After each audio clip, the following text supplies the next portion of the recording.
What do you do when someone you love stops making sense? When fear and confusion move into your home and won't leave? This one is for anyone who's quietly falling apart and wondering if anyone sees them.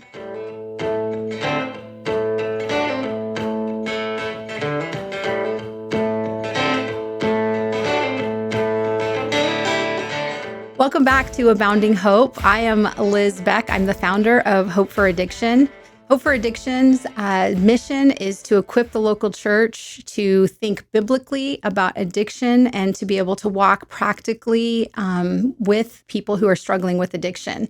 And this podcast is just one of the ways that we hope to equip those that are serving in church, pastors, family members, and anyone else who has a heart to serve those who struggle with addiction. And in this series, we're going to talk about serious mental illness. We're going to talk about how addiction and mental illness tend to overlap in some people's lives. And over the past few years, we have seen drug use become more severe, substances more potent and destructive, and having deeper impacts on the brain and a person's ability to function, think clearly, and connect in reality. In our transition homes, we're seeing more than just anxiety or depression. We're seeing people arriving in various states of psychosis, serious mental instability. We're seeing families who are overwhelmed, not knowing how to help their loved ones, churches who feel unequipped and overwhelmed. And we want to talk about if Scripture has something to say about all of these situations. Does the gospel still speak to those who are suffering in these ways? And we want to, over the next 3 episodes, talk about what's happening so that you understand the challenges that are there. We want to talk about what psychosis looks like, how addiction and mental illness overlap, and how families and churches can respond with wisdom, patience, compassion, and gospel hope. And there's no one that I trust more to talk with us about this than my dear friend, Deborah Geesling.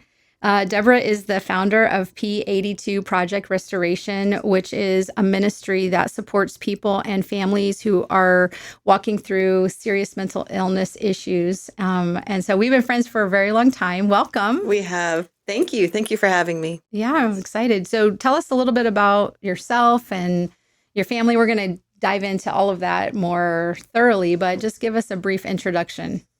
Well, as you said, we have an organization called P82 Project Restoration that we founded in 2015, and it came out of our family's struggle with serious mental illness, not anything we had ever anticipated that we would be doing. But I'm married to Matthew. We've been married for, 43 years this year. Oh, congrats. Thank you. We have 4 adult sons, and I have a daughter-in-law and 4 grandchildren. And it's our 3rd son, Seth, that his struggle is what led us to this point and what led us to want to serve other people in this situation. Awesome. Well, when we talk about serious mental illness, I think it would be helpful to start by defining what we mean. So when we talk about serious mental illness, our culture talks about mental health issues and things like that. So for the context of what we're talking about today with serious mental illness, how do we help people to understand what we're talking about? So serious mental illness is defined basically that the mental illness is so impactful that it affects your life and your ability to function in day-to-day things that we all kind of take for granted. And they typically include schizophrenia, bipolar disorder with psychotic features, schizoaffective disorder, and major depression. It's not limited to that, but in general, that's really who we're talking about. And then there is, we'll get into that in a minute. Okay, yes. We'll get into the subset of that. Yes, definitely. Well, let's talk about your story, your life, your family. And tell us about what life looked like for your family before all of the things started happening in your family. What was life like? What was your faith like? Well, we've been going to our church here, Center Church, for about 32 years. And when we first came here, our kids were little. We had 3 kids, and our youngest son wasn't born yet. We were new Christians. We were, still learning how to be parents. We were very young. We got married very young. I was 18 when I got married, so we were super young and very immature. We had a lot of learning to do and growing, but got involved in the life of the church, and we're growing, and we were homeschooling our families. And like a lot of families back in the day, we thought if we just did all the right things, checked all the boxes, homeschooled, brought them to church, taught them scripture, they're gonna be fine. Everything's gonna be fine in their life, and they're gonna become Christians and raise their families. And that's just not, we don't have the power to change Correct. our kids' hearts. But Yes. so I was living in that kind of my own little delusion Yes. at that time, and I never anticipated that my son would struggle this way. This was kind of what God had ahead for us. So let's talk about that. When did you first notice that something was not right? Well, Seth was always a very strong-willed boy, and he always, I used to make jokes about how he would go from extremes of either being super good to super bad. There was no in between. But then when he started to, reach adolescence, go through his teen years, those behaviors became even more extreme. We moved from the home he'd always lived in Mesa to Gilbert. And at the time, I didn't realize this, but the change was very unsettling for him. Not, even though the cities are very close to each other, for him, it was pretty profound. And so as soon as we moved, he was 14. He started hanging with the wrong crowd. Started running away. He just started doing things that we thought at the time were just rebellious teenager things. And we addressed it as a parenting issue. Okay. So what were the early signs that there was something more than just typical adolescence rebellion? Well, probably a few years, probably about 16 years old, he started he's always kind of was a little zany. He always kind of did, I don't use that word zany, but it really defines Seth. He was zany, and he did things that were just a little odd. And so we just thought that was part of his personality, but those oddities became kind of bizarre. Um, he would dress differently sometimes. He would, um, his sleep kind of got off. We'd be out in the community somewhere shopping, and he'd think he saw a famous person. He'd say, "Mom, there's so and so," or he'd think he saw someone we knew. We would be out with family that loved him, and he would think they were saying things about him Mm. that I knew they weren't saying. And then that started to escalate into he would start hearing things and hearing voices. At one point, he thought someone even broke into our house. Mm. So we were searching for some. We really thought it really Wow. happened because he was so convinced it did, but it really didn't happen. But to him, that was real. So we knew, we started realizing we are dealing with something that's physiological here. Yeah. Walk us through some of the hardest moments at that time. Like what were that early season? What were some of the hardest moments? Oh my goodness. There's a lot. It's hard to pick Yeah. Well, one. maybe like the impact on your marriage, the family, on your other kids, day-to-day life, if there was a day-to-day I normality. know. Well, I think we just, it's like that saying about a frog in a boiling pot of water. Mm-hmm. You're living in crisis and it's escalating and it just becomes part of your life and you don't realize it. But we got into this mode where we were just living to save Seth's life. So that meant when he ran away, we'd call the police. Or there were times where he would get very agitated and get physical, even with his father. Mm. And so calling the police on your own son is not something any parent wants to do. Mm-hmm. But it seemed like there was a year or two where the police were consistently at our house. And Seth was going through all the diversion programs that the city offered, and they weren't helpful in the end. They weren't helpful because he just went and found other kids that were struggling, and they, learned more things about drugs and things that weren't helpful. So, but just living in that, and then my husband and I really not sleeping well, Mm-hmm. and my husband trying to keep his job, but going to work knowing that carrying the stress that I'm home, the main person who's, carrying this burden during the day, that was just really stressful on his job and then on our marriage.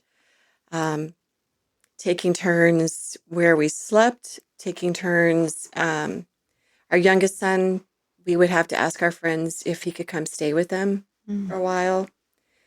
Then we started getting to the point where we were locking our doors at night, our bedroom doors. And it wasn't because we thought Seth was evil. We knew something was wrong.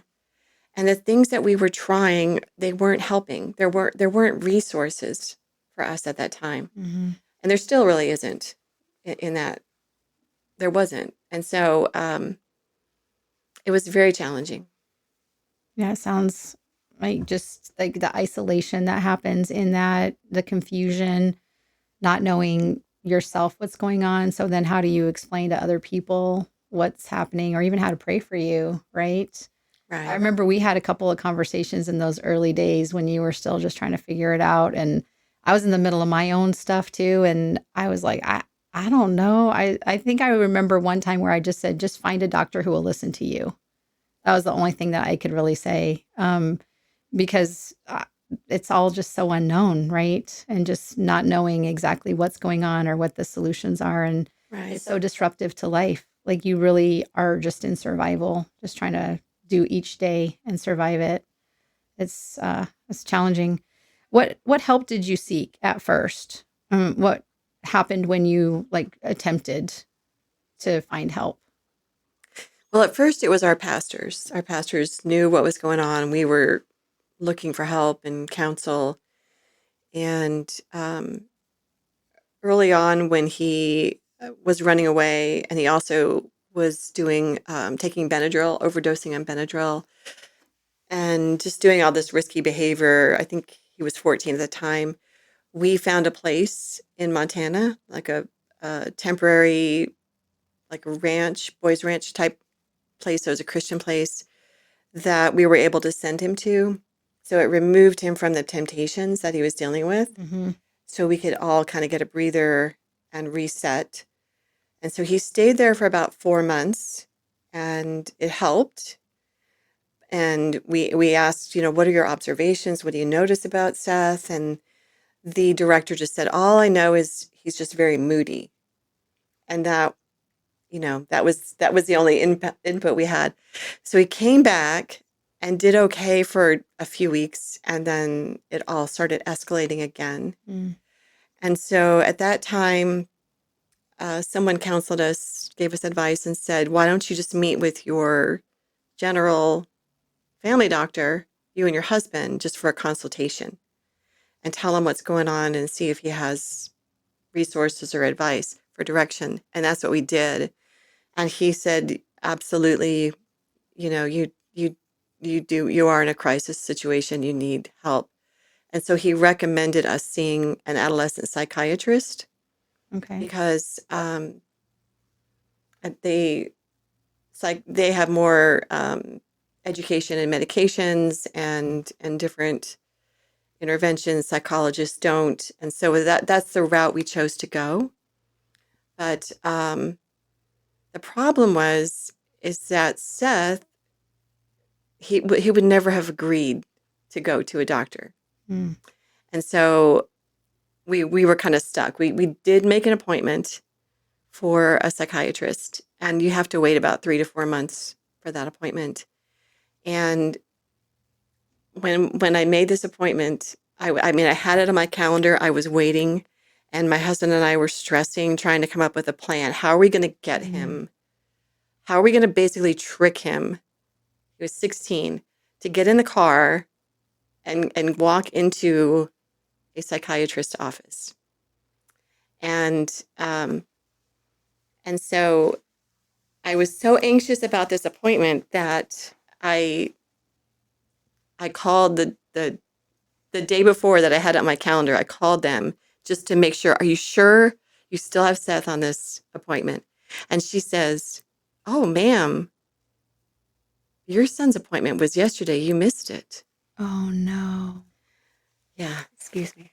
So, yeah. So I was devastated. I literally just lost it. And I called up a friend, and she encouraged me. She said, well, maybe there's a reason God had this happen. Maybe there's a reason why. You don't know what could have happened. You know, he could have jumped out of the car on the freeway for all we knew, or ran away when we got there. So we remade the appointment 4 months out again and had to wait. Now, Seth doesn't know this, but we knew there was, we knew that we needed help. And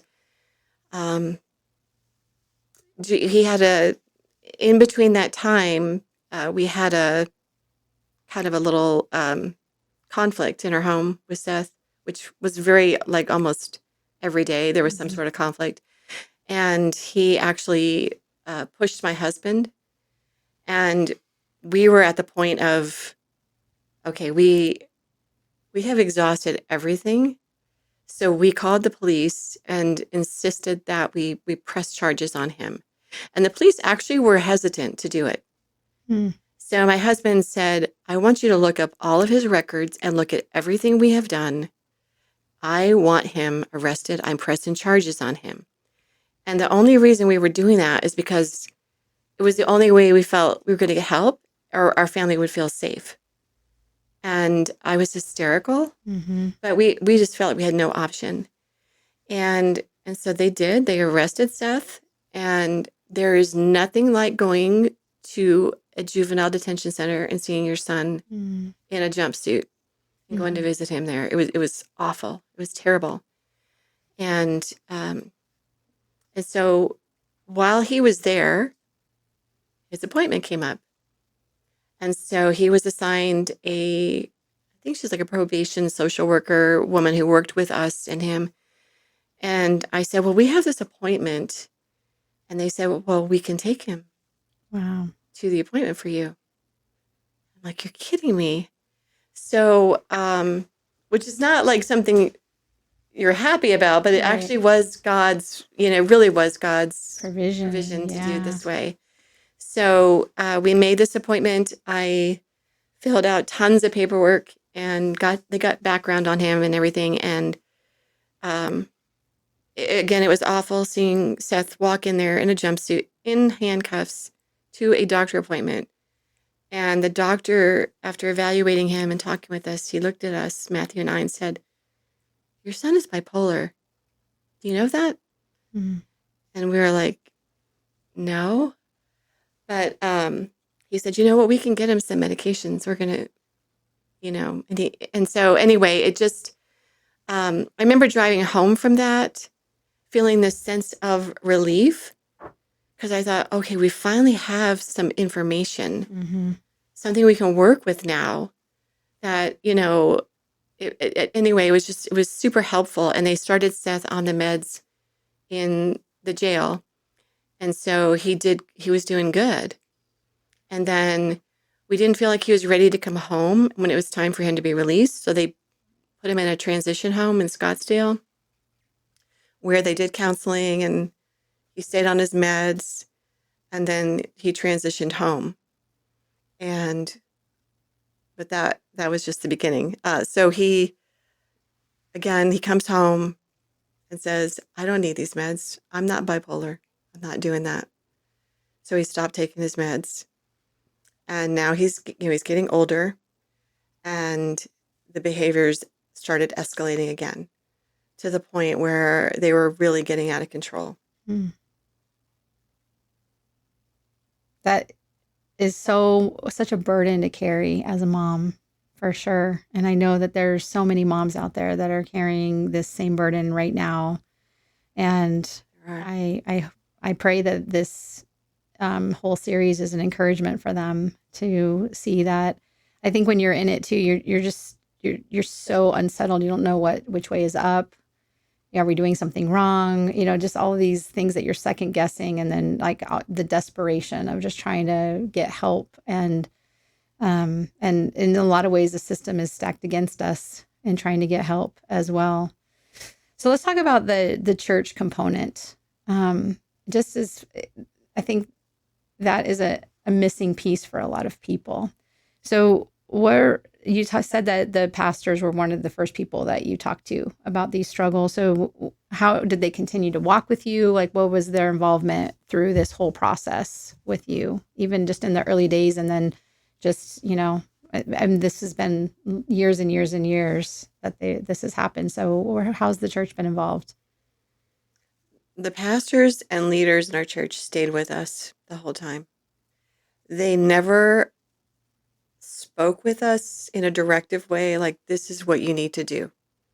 They were very humble because they were like us. We didn't know. Mm-hmm. We did not know what to do. And they prayed with us. They took our phone calls. They came to the house at times, tried to intervene with Seth.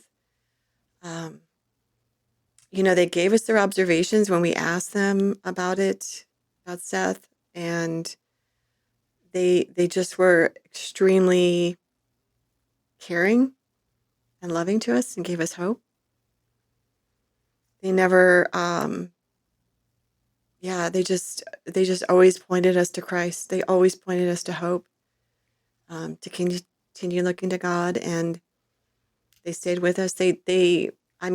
My pastor's wife drove with me when Seth ran away to look for Seth in the neighborhoods. She didn't give me her advice. She didn't say, have you tried vitamins? Have you tried Or she didn't this? say, let me just pray for you. Yeah, let me I'll just pray for you. She got in the car with me.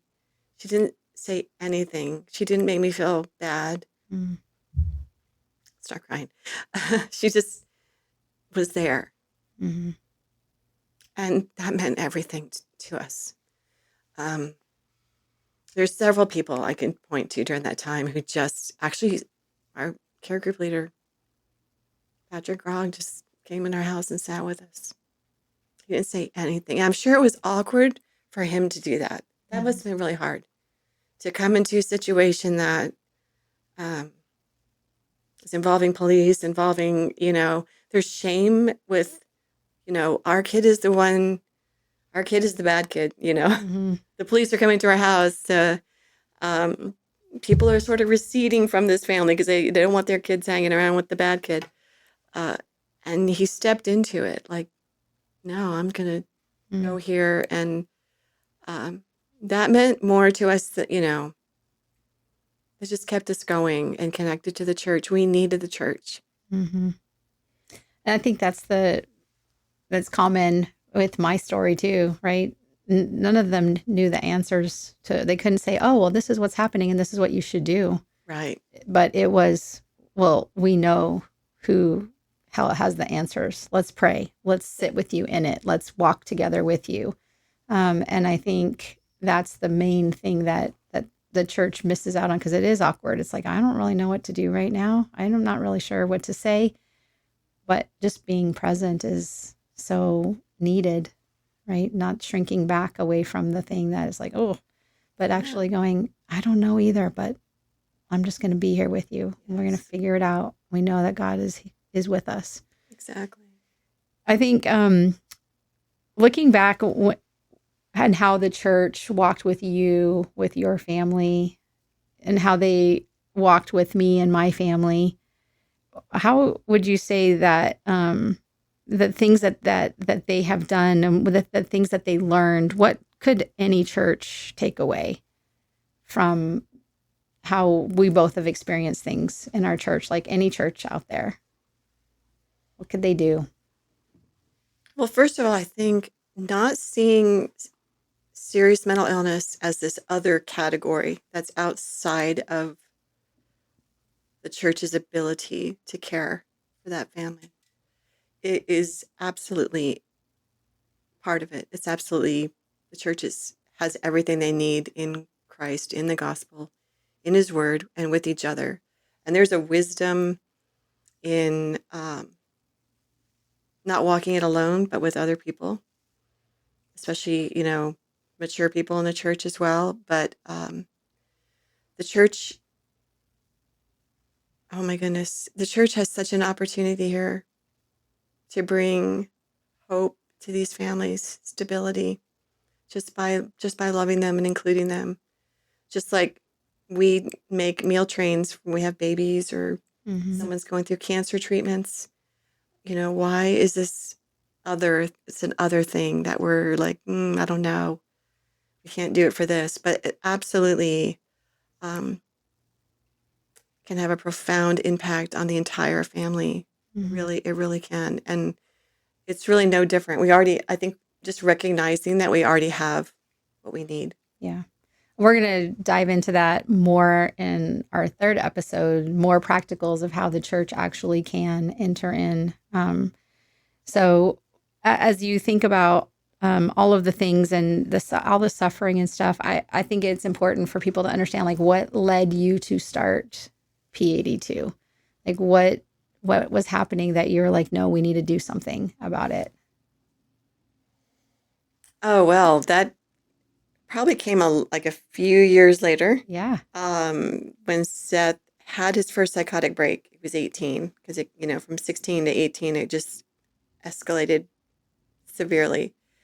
And that, oh my goodness, being awakened to how broken the system is once he had his break, and being brought in, and all the barriers there are with our mental illness treatment systems, and how they shut out families from the get-go because of HIPAA communications, treatment, and then the lack of resources there are.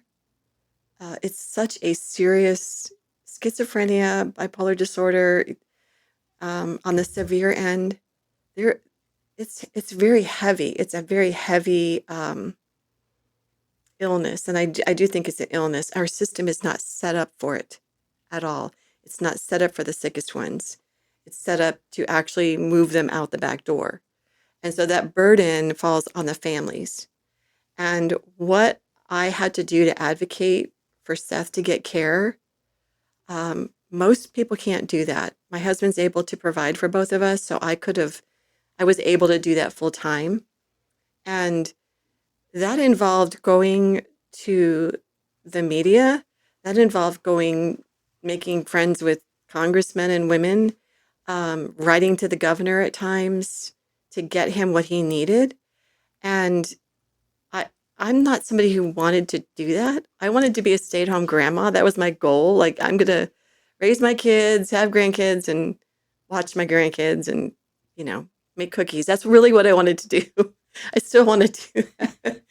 But I had to, because I had to save his life. And then my husband and I were just broken when we met the other families, and we thought, what are they doing if they don't have a church like we do, and they don't have a parent who can full-time advocate? Even being able to do that, it's almost impossible to get the care that they need. I was able to do that by God's mercy and grace, because I became a squeaky wheel.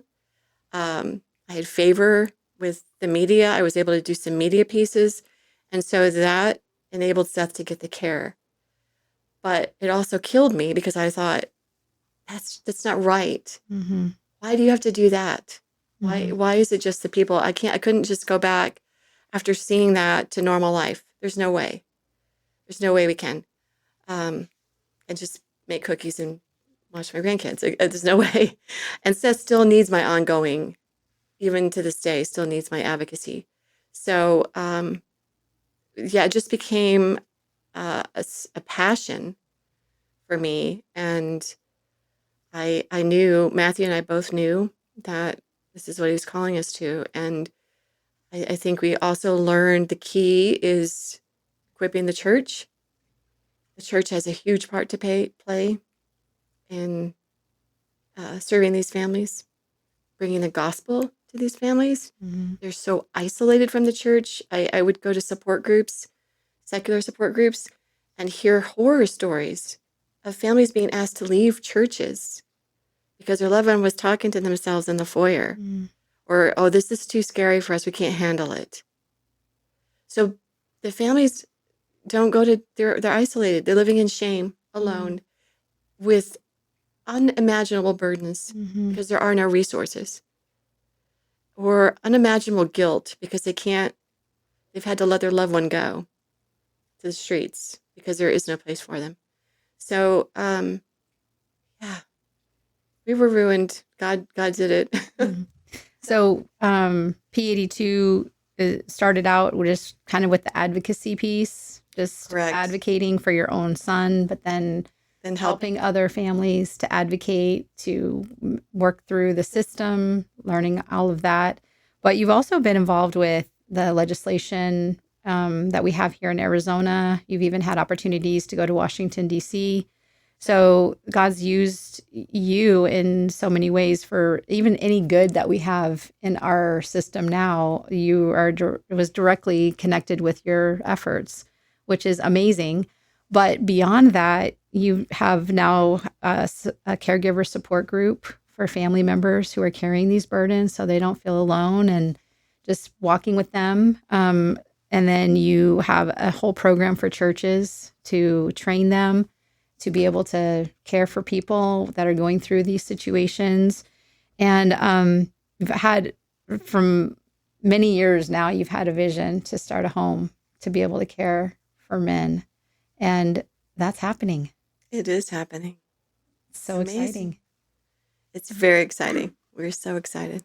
Yeah. Yeah. So tell us a little bit about, all of that is so impactful, but if people can get resources, what do you have available on the website that could be helpful for people who are going through this themselves, pastors who are interested to know more so they can be equipped to walk with someone in their church? How can they get more information, and what's available on the website? On our website, we have information for caregivers. We have a caregiver support group that we do online. We started this in our home before COVID, and then we moved online, like everybody else did, went to Zoom during COVID. And we were getting families from all over the country. And now we have people coming from different countries, and because they cannot find Christian support, and they're very isolated. So we've stayed on Zoom. These families are heroic. They are incredible. I wish everybody could hear their stories. I can't share them because it's a support group. But churches need to get to know these families because I think they could really learn a lot. But we started that, and we've kept going, and we created and developed a turnkey curriculum so that other churches could be equipped to host their own support group. And we would love to walk alongside other churches and help them to understand serious mental illness and understand how to care for these families and bring the gospel to these families. Bring the gospel. Well, I can not say enough good things about the resources and the help, just as we've had situations in our transition homes and we're all going, I don't know what to do. And just how gracious you've been to equip our team with meetings and conversations and understanding of how to view what's happening, and also how to care for them biblically, how to work through that. And so we're going to talk about those things in the next couple of episodes. But what would you Like, what would you want a family who's going through this that's just feels like there's no hope. They don't know what's going on. They feel like they can't go to church. Like, what encouragement would you give them? Mhm. Well, first of all, I invite them to sign up for our caregiver support group and join us. We meet on Zoom twice a month. It's a very sweet and gracious group of caregivers. We'd love to have you join us, but we always want to encourage people to be part of a local church. And we'd love to walk them through finding a church and even working with that church to help the caregivers in their church. So we would love to, be a part of that and serve them that way. Yeah, they're not alone. No, it's so important I mean, the church has a lot to learn from them. Yes. The church has a lot to learn about suffering, Mm-hmm. about patience, humility, serving so much, and they have something to bring to the church as well. But it's just that's not how God intended people to be isolated like that, Yeah. and just because they're struggling with something that's kind of heavy and weighty, that's not an excuse for us to just not include them. Yeah. We've got to bridge that. Well, I have had many great conversations with Seth. I've had opportunity to be his Uber to work on a few occasions, and he's never complains. He always asks me how my kids are doing, and he always thanks me for giving him a ride. And I think more Christians could be like that too.